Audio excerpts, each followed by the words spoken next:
The Samsung Galaxy Z Fold 2 hit the market with powerful specifications and a number of improvements over the Samsung's first foldable phone. The new device from the South Korean represents a real maturation of technology. However, anyone who thinks the company wants to stop there is mistaken. That's because there's a chance that a possible Galaxy Z Fold 3 will have a sliding keyboard, something that makes this smartphone even more complete and quite curious. This possibility was raised after the Let's Go Digital staff discovered a Samsung display patent with the South Korean intellectual property body. In addition to having an attractive design, Samsung's proprietary device works in more than one place. Thus, we have two hinges and three parts of the same smartphone with flexible OLED display. The sliding keyboard is something new in the category. This is because it must slide out of the device on one of its sides and have the full QWERTY format. This turns the foldable into an almost laptop. For now, Samsung has not commented on the publication of the patent, so you must still face everything with a certain amount of skepticism.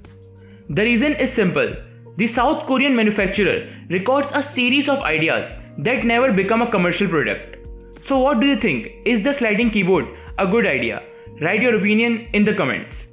Now let's talk about the Samsung Galaxy S21 Ultra.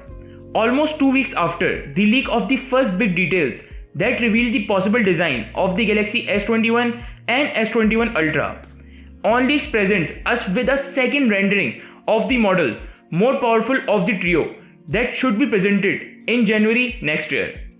Due to its publication on the social network Voice, the leaker subtly updated the camera module set, still keeping the same large and slightly bouncing shape. We now see the presence of 5 sensors instead of 4, as was shown a few days ago. In the image, we can see that Samsung should adopt 3 main lenses in the left region, which can be a main sensor of 108 megapixel, a sensor with wide-angle lens, and another periscope sensor that extends the set of lenses through the body of the smartphone, so it appears last isolated. On the other side, we have a probable TOF 3D sensor to help focus, as the 108 megapixel camera still have focusing problems, which is why the Note 20 has a dedicated focus sensor. And finally, an unknown 5th sensor.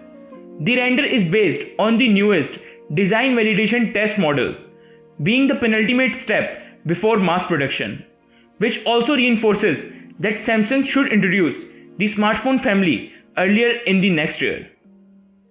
If you like this video, don't forget to like, comment, subscribe and turn on the notification bell. And if you want to support me on Patreon, the link is given in the description. And I will see you guys in the next one. Until then, bye bye.